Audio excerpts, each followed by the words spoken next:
Welcome back to Oats Uncut, Orator Academy Talks Uncut, where we keep our conversations raw, real, honest, and hopefully relatable.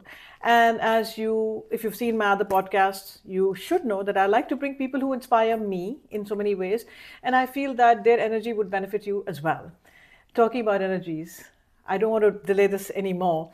I have this very special friend today who I can't wait to hear from. Chitra Rochlani. Chitra, welcome to Oats Uncut. Thank you so much. It is an honor to be here. It's my honor to have you. Chitra is an intuitive coach, a healer, coach, and speaker, author. And author. I mean, the list is rather long. I mean, how does one remember how all that introduction that one must give? And as rightly so, I have Chitra's, the book is Warrior Mindset, which I'd rather plug it right now, this one, that I am lucky to have a copy of, and the mug too. So connect with Chitra, and you'll have these goodies as well. So Chitra, you are younger, much younger, but somehow I feel that there is a depth in your thinking, in your character, in your personality, in how you conduct yourself and how you even talk. When I hear you speak sometimes, I feel, where is this wisdom coming from? Because we feel wisdom comes from age. And clearly in your case, it seems like wisdom is definitely part of your soul, part of your journey, collective journey from the past and maybe beyond. And you dig into all of that. You've also been a medium. Mm-hmm. So take us back into decades before of your life, if you don't mind, and bring us to this day. How did this happen, and how did this, was it an awakening of sorts? So it's interesting, right? I mean, you think I'm very wise. I think my mother will tell you I need more wisdom. But I think that we all have this innate wisdom inside us. Not everyone is tapping into it. Mm-hmm. And I was fortunate enough to be initiated as a medium in 2001, 2002. Wow. Yeah. It's been a while. What, a century ago? Yeah, pretty much. Oh my God. Yeah, like 26 years, 25 years ago. And it wasn't something I was looking for. It kind of came to me through my in-laws, and it, was not even remotely on my horizon of mm-hmm. things to explore. Mm-hmm. Let alone go deep into. Mm-hmm. So when it happened to me, I started through a process called auto writing, mm-hmm. and I would put a pen to the book and my hand would literally started to move the first day that I was given this opportunity mm-hmm. to try it, which I very reluctantly did. I have a friend who says, I'm going to make you a website called thereluctantmedium.com. So that's how reluctant I am even to this day. But when that happened, I couldn't deny it, right? And if I couldn't deny it, it was something I had to understand and make sense of. And so that's what started my journey into exploring, well, if my hand is moving and I'm writing on my own, like, what does that mean? How is it happening? How is this happening? Yeah. And what do I make of this? Because apparently we have all these guides who are trying to help us all the time. And I'm like, okay, well, if they're trying to help me, then why isn't my life like la-di-da, blissful? Mm-hmm. And why am I having problems in this life like all of us do? And so it kind of started my Alice in Wonderland deep dive into, okay, what does this mean? What am I supposed to make of this? And for the next 10 to 15 years, I literally just applied all of that wisdom to my own life. I'm going to pause right there. Yeah. I wanted to ask you, you said I was initiated about in 2001 or 2002. What does that mean? Was there a ceremony of initiation or just an introduction to this whole feeling of being a medium? And you said you got it from your in-laws. Yes. And I've seen your podcast and your recordings before, and I know that you've mentioned that your in-laws, pretty much your mother-in-law was a very strong medium herself, and perhaps your husband too, and your sister-in-law is a very strong medium mm-hmm. also. But so I'm like now connecting the dots, and I'm thinking, so when this alliance was happening with you and your husband, so yeah. them as mediums may have thought, we sense it, we smell it. So this is the girl we want because she is one of us. No, actually, quite the contrary. My mother-in-law was not a medium yet when I got married. Oh. My sister-in-law was the only medium in the house. And after I got married, funny story, my father-in-law says to the whole family, let's go get blessings from the elders. And I'm looking at everyone like, it's been 6 days, everybody's gone, like, what elders? So we walk into the room, and my sister-in-law sits down with a book and a pen, and she's writing. And the first sentence she writes is, "New daughter-in-law, welcome to the family." And my father-in-law sitting next to her and reading it out, and he looks at me for an answer. And it's in that moment that I realized that there's something freaky, weird going on here. So I'm trying to make eye contact with my husband, who's conveniently not looking at me. And finally, I think my father-in-law realized, and he's like, well, he looks at his son and he goes, "You didn't tell her?" And he's like, "I'm sure I told her." I can't believe the story is going to be out there because he still denies that he didn't tell me. And I always say that if I knew, I wouldn't have reacted the way I did in that session, because then I stood there and I remember being the good girl that I was. I was like, "I'm fine." And that was it. The rest of it is a blur. I don't remember because I was so shocked by what was going on. And I kind of understood what's going on, but then they explained that they were talking to their grandfather and who had passed, and he was coming through in this auto writing, and he was asking and welcoming me into the family as if he was just here. That can be spooky. Yes. And so a year later, we went back, and my mother-in-law had by then become a medium, and she was worried that her daughter was going to leave for college or higher studies, and she wouldn't know anyone, or how would she reach out to her, right? And how would we connect to the other side? So she meditated for days and days and days, months and months, and she started to write herself. And so when we went back to visit, she said, "Why don't we all get up at 4 a.m. and we'll see what happens?" And by this time, I kind of had an idea that my husband's family believes in all of this. And I was like, okay, it's your thing, whatever. I'm just going to move around. Yeah, I'll play along. Or it's not for me. It's their thing, Yeah, you do you. You do you. And so one morning she said, "Let's all get up." And we got up. And that morning she handed me the book after getting some messages. She said, "Well, now why don't you try?" And again, I had that blank look on my face like, no, I don't know how to do this stuff. Yeah. But I took the pen and the book from her. And Vineeta, I felt an electric charge go through my arm. Oh my God. And I started to write my name. And I'm writing the word, and I'm writing it in Hindi, and I'm spelling it all wrong, but I don't know what I'm about to write. And so it got faster and bigger and faster and bigger, and I filled the whole page, and then I just freaked out, and I gave my husband the notebook, and I said, "I don't know what just happened, but that was not me." So has it happened that the page filled up because your hands started to move? And like you said, you were writing very rapidly and not necessarily very legible. So are you able to always read what you've written, or sometimes the messages are garbled? Yeah, so now I'm able to get clear messages. Now I don't even need to write. I can just channel directly. And, people always, some people believe in all of this, and some people kind of write it off. Yeah, so now the thing is, I think I'm perhaps on the fence. I believe, because I believe in energies, and I think there must be something to it. At the same time, I don't want to believe it too much. Yeah, so it can be scary. It can be scary too. So I think I once had a conversation with you, or perhaps Anurag, I don't know. And my thing was that, why would anybody want to reach the ancestors? Perhaps we believe that they moved on into another life. Why would I try to, like, for me, my father, why would I want to call him and disturb his current life wherever he is if he was reborn? We don't know that. Yeah. So, what do you say about it? So it's interesting, right? I mean, I think that we as Hindus believe in reincarnation. And so what I have understood, and I always say I don't have all the answers, right? I don't.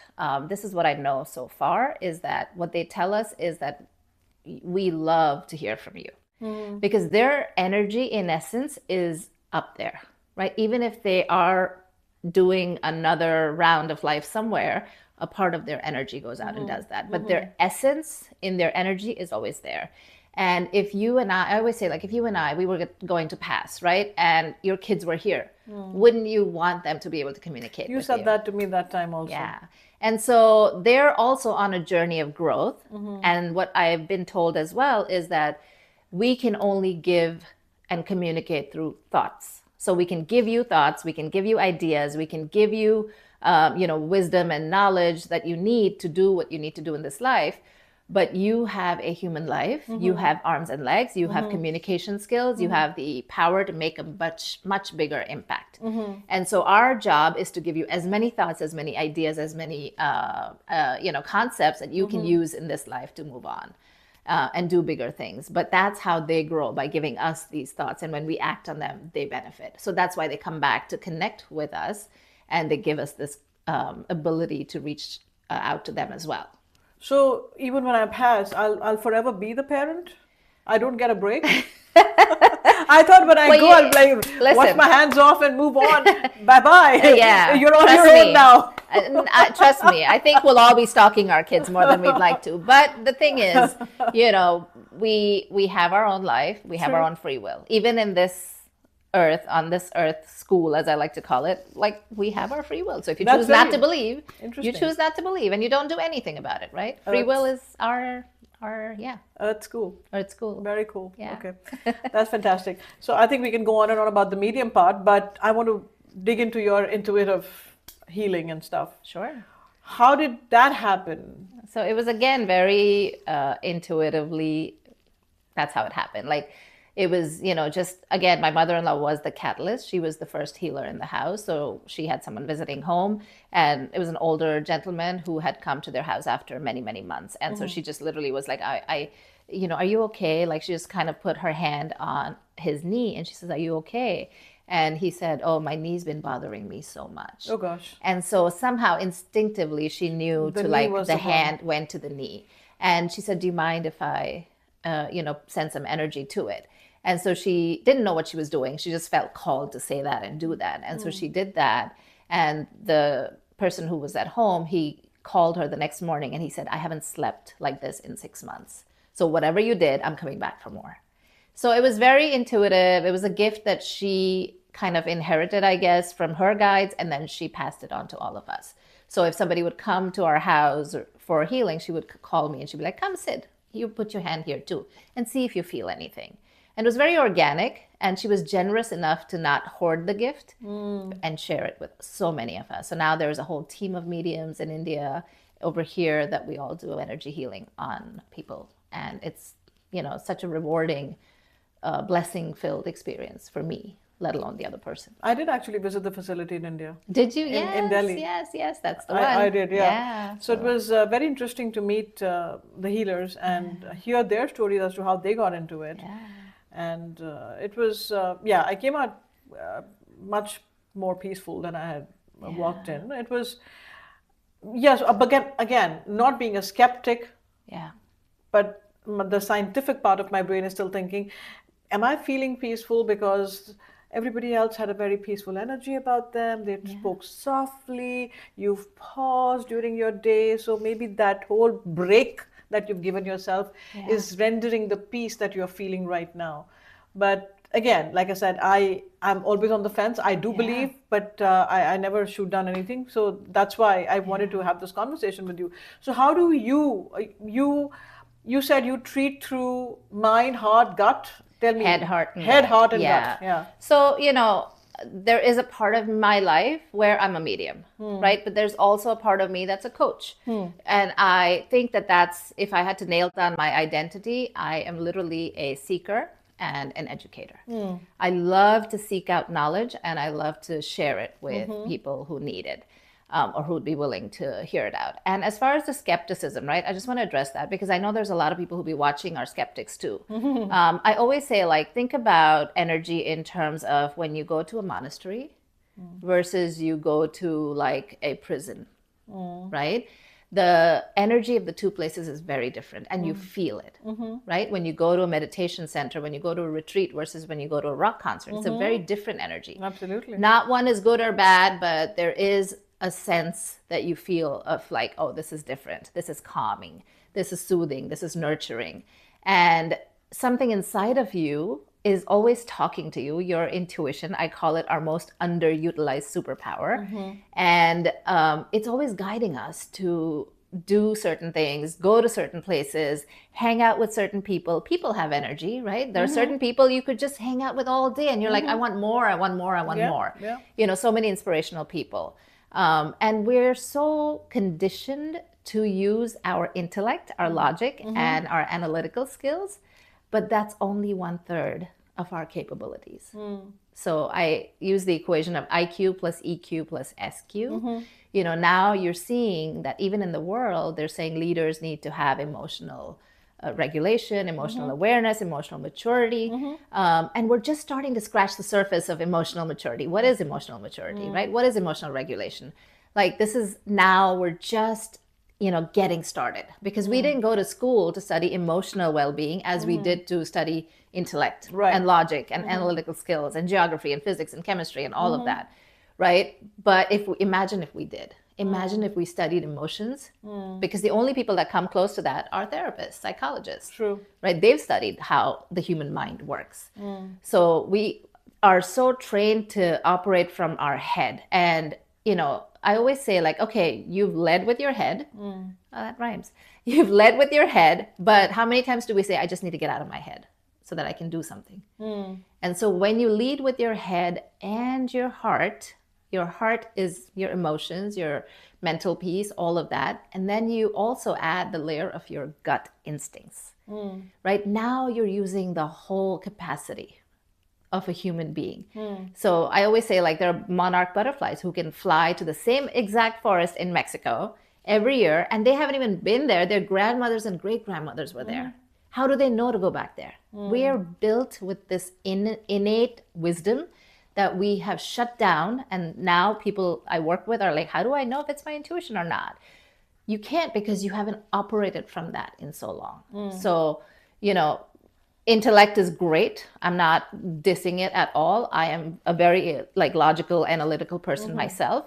But I think that let's add all the other two pieces and see for yourself and explore and see if it makes your life better. So when somebody says, I have a gut feeling about this, that's intuition. That's intuition. And then if you are going through some psychological crisis in life, it affects your gut health. Yes.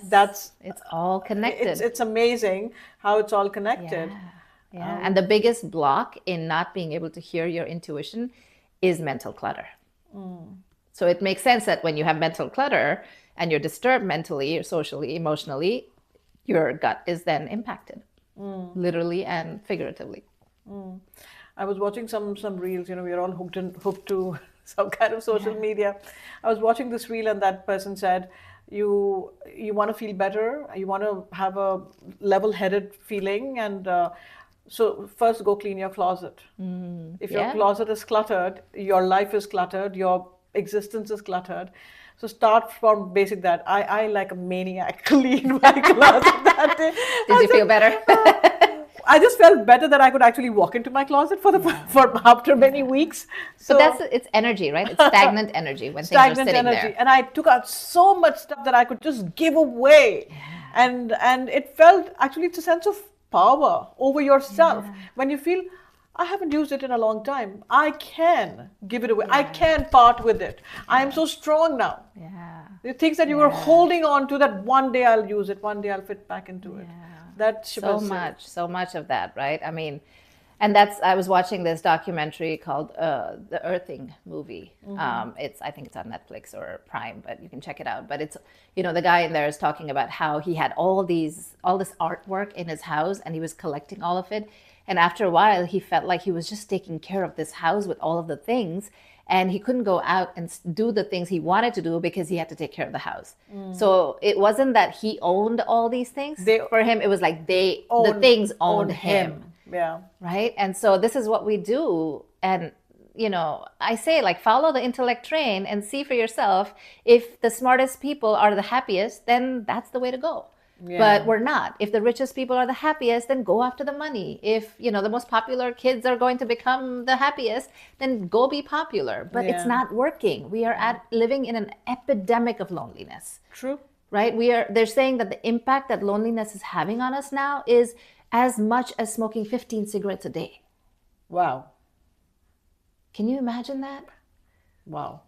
When we are constantly surrounded by people and everybody's social calendars packed, yet and we have information galore, right? We've driven intellect to the point of AI. We don't even need to learn anything until we are doing something specific. Then we just tell AI to tell us what it means. We are making ourselves redundant in so many ways. We're turning into robots. We are. So going back to energies. Yes. I used to have, I like plants, but I don't have a green thumb. And I had a plant in my house which was constantly dying. And I was always, I used to take good care of it as per my knowledge. And then I was at another friend's house and he had the same plant and it was thriving. And I looked at him and I said, what do you feed the plant? You clearly, something new fertilizer that I should be using? He said, no, I just water it. I said, how often? He said, once a week. I said, so do I. But mine's always turning yellow and dying. He looks at me and says, do you talk to your plant? And my initial reaction, being a little silly, was cuckoo. But then I did give it a thought. I said, you know what? Let me test it out. I am going to talk to my plant. So now you see the little plant, rubber plant behind you, and some other evergreens that I have in this room. I do go and touch them, and I say, good morning, and how are baby's doing now, and all of that. And I feel that I get that love, and when they brighten up and they're looking happy.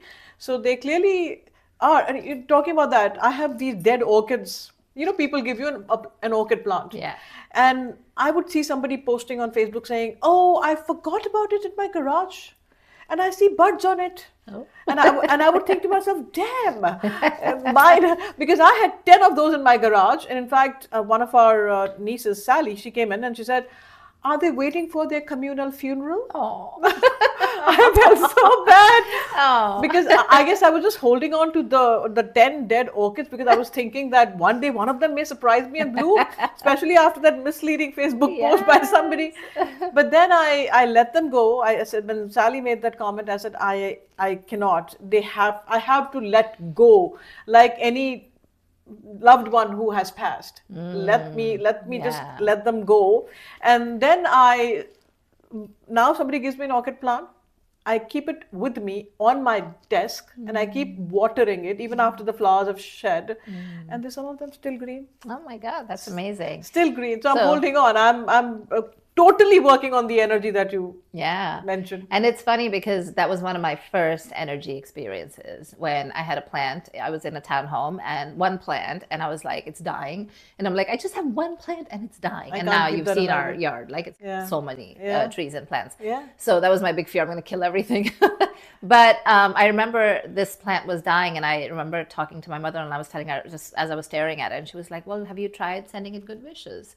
And I'm like, no, but I could. And so I sat there and I just sent it like good energy, and I was like, come on, you can do this. You can get better. Like, cheering it on, warrior mode. And within a few days, it started to come back. And I think there's also some studies that are being done on this where they're saying like, you see those reels that are like, if you, talk to a plant and it comes alive, imagine if you talk nicely to a human. So, right? Mm-hmm. So we all thrive on good empowering energy, right? And so I saw that plant come alive and I was like, oh my God, it worked. And then, again, I'm not in a lab proving all of this, but then I also say like yoga, Ayurveda, where did it come from? Nobody tested yoga poses in a lab to prove them, but we all now believe in it. Meditation 20, 30 years ago was, dismissed as foo-foo fluff. And now we've done the brain scans and we've proved it. So they've always told us your science is way behind ours. And I never understood it. I still don't. And I consider myself a very, logical, scientific person.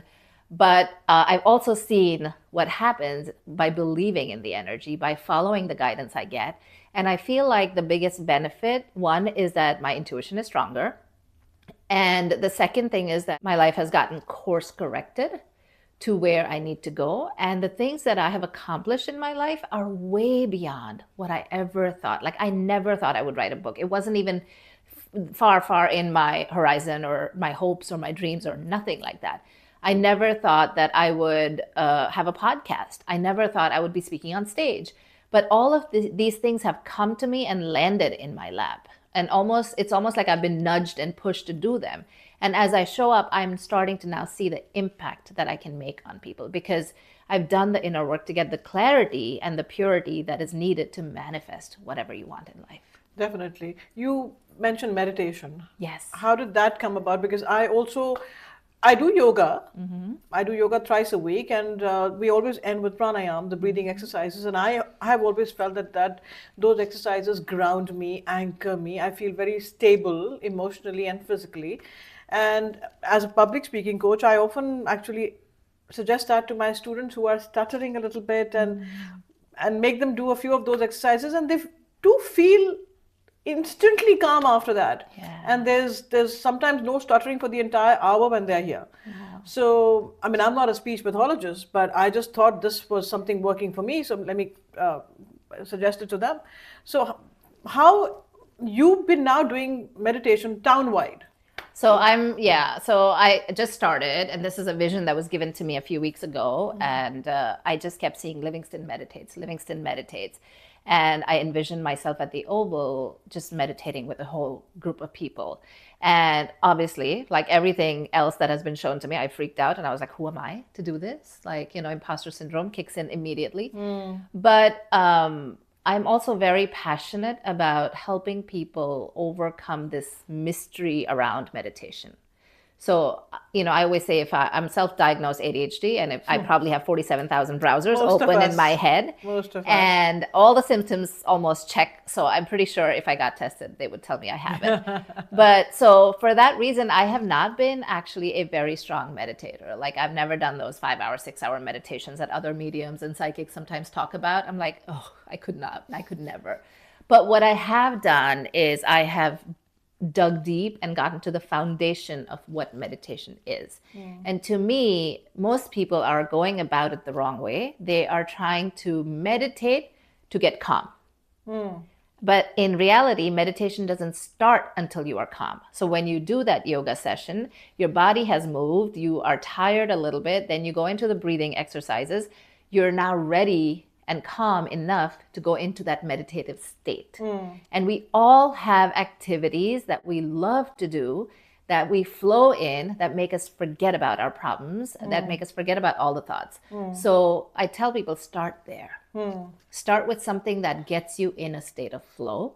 And then when you're done with that, excuse me, when you're done with that, you sit down and ask for help. Because prayer is asking for help and meditation is receiving it. Very interesting. Prayer is asking for help and meditation is receiving it. Yeah. Wonderful. So another thing that I also felt, I tried guided meditation from Spotify, one of those channels, with another friend. We just literally sat down, we tried with the 10-minute, then we said, I think we can try the 20 minutes. We tried the 20-minute meditation. So at the end of it, she looked at me and she said, I don't think I meditated at all. I think my mind was all over the place. So, and I looked at her and I said, listen, I felt the same. I don't think I was at peace even for a second. But at the same time, when I did open my eyes, I was shocked at the realization that 20 minutes had passed. Yeah. So clearly somewhere in between, I did slip into it. I am telling myself that I did not, but I did. You did. And, again, what is meditation? It is your time away from the chaos of the world, right? And when you take time away from the chaos of the world, you are reconnecting to your own spirit.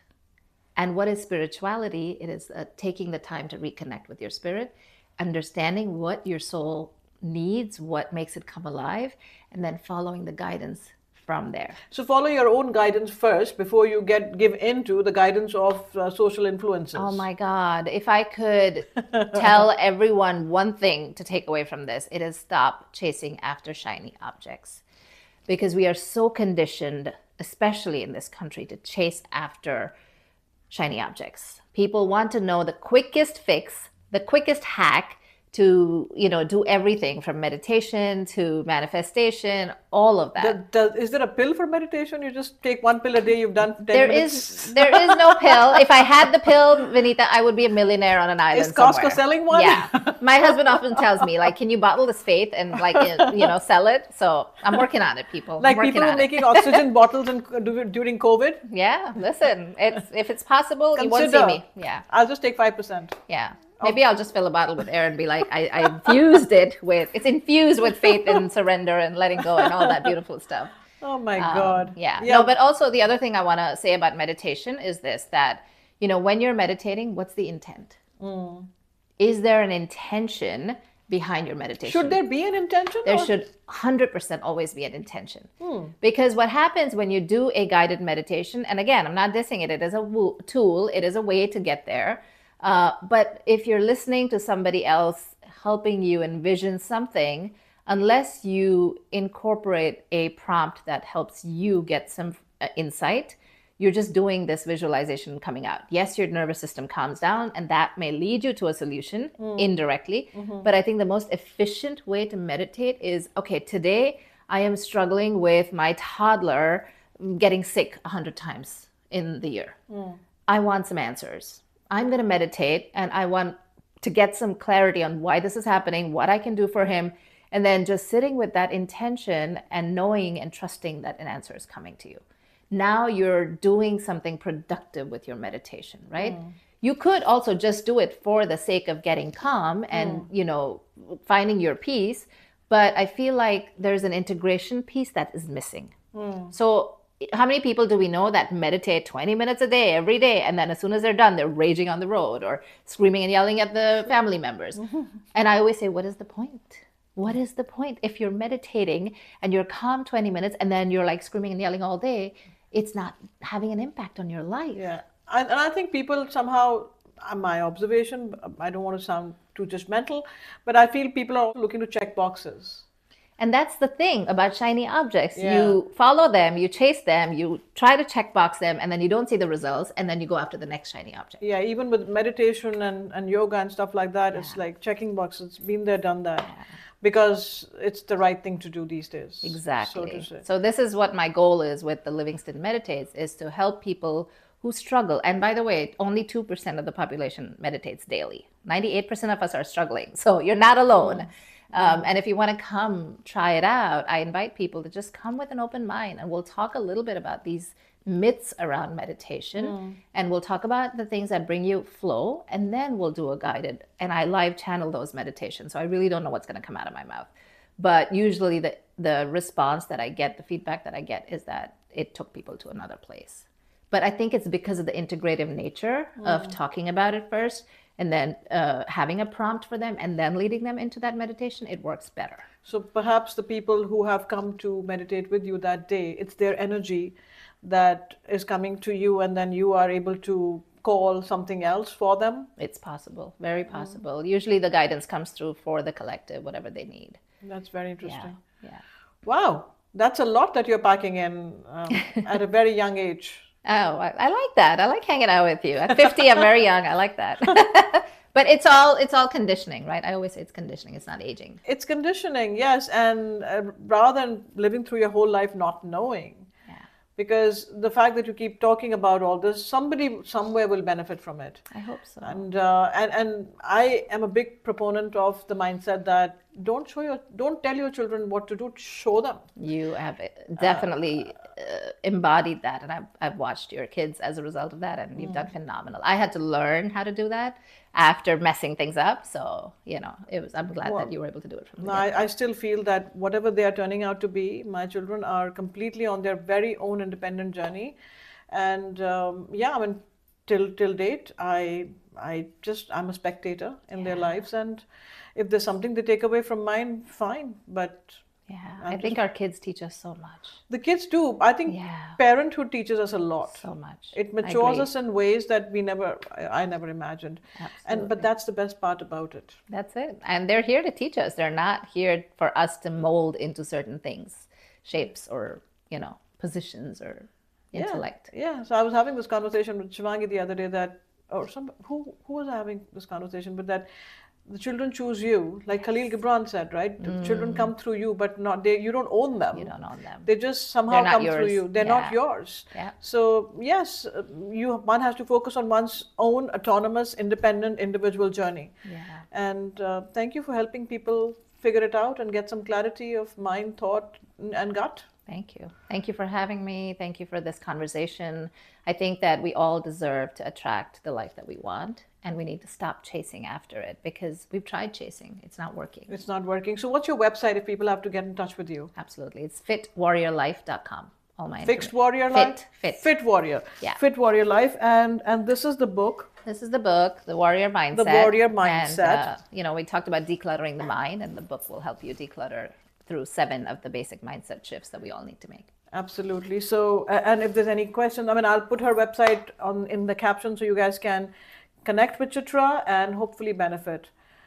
As always, stay curious because there's a lot for us to learn no matter at what stage of life. Thank you, Chitra, for being here today. Thank you. Thank you for having me. This was a great conversation. 35 minutes have passed. Wow. I think this is probably one of the longest Oh, conversation no. I've had.